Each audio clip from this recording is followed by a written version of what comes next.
వృద్ధాప్యంలో అమ్మానాన్నలను అనాథలుగా వదిలేస్తున్న కసాయి పిల్లలకు, బాధ్యత మరచిన ఉద్యోగులకు రాష్ట్ర ప్రభుత్వం భారీ షాకిచ్చింది. కన్నవారిని పట్టించుకోని వారి ఆట కట్టించడానికి సీఎం రేవంత్ రెడ్డి నేతృత్వంలోని కాంగ్రెస్ ప్రభుత్వం అసెంబ్లీలో ఆమోదించిన ఉద్యోగుల తల్లిదండ్రుల పోషణ జవాబుదారీతనం బిల్లు 2026 పట్ల సర్వత్రా హర్షం వ్యక్తమవుతోంది. ఈ చారిత్రాత్మక బిల్లు ఆమోదం పొందడం పట్ల కోరుట్ల నియోజకవర్గంలో పండుగ వాతావరణం నెలకొంది.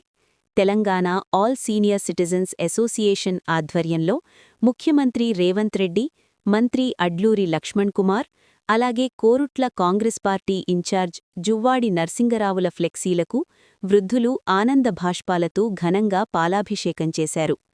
ఈ కార్యక్రమానికి ముఖ్య అతిథిగా విచ్చేసిన జువ్వాడి నర్సింగరావు మాట్లాడుతూ, సీఎం రేవంత్ రెడ్డి సామాజిక బాధ్యత, వారి దూరదృష్టి వల్లే ఈ చట్టం సాధ్యమైందన్నారు.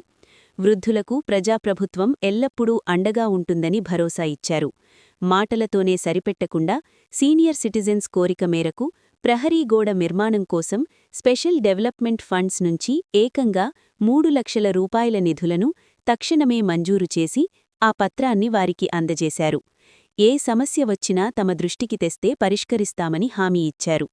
2007 నాటి చట్టానికి తోడుగా తెచ్చిన ఈ కొత్త బిల్లుతో ఉద్యోగులు, అధికారుల తల్లిదండ్రులకు సత్వర న్యాయం జరుగుతుందని అసోసియేషన్ జిల్లా అధ్యక్షులు హరి అశోక్ కుమార్ సంతోషమిష్టం చేశారు. అమ్మానాన్నలను నిర్లక్ష్యం చేసే ప్రతి ఒక్కరిపైనా చర్యలు తీసుకునేలా ప్రభుత్వం కఠినంగా వ్యవహరించాలని కోరారు. ఈ కార్యక్రమంలో మునిసిపల్ చైర్పర్సన్ తిరుమల వసంత గంగాధర్, పబ్బా శివానందం, ఇతర కౌన్సిలర్లు, సీనియర్ సిటిజన్స్ ప్రతినిధులు భారీ ఎత్తున పాల్గొన్నారు.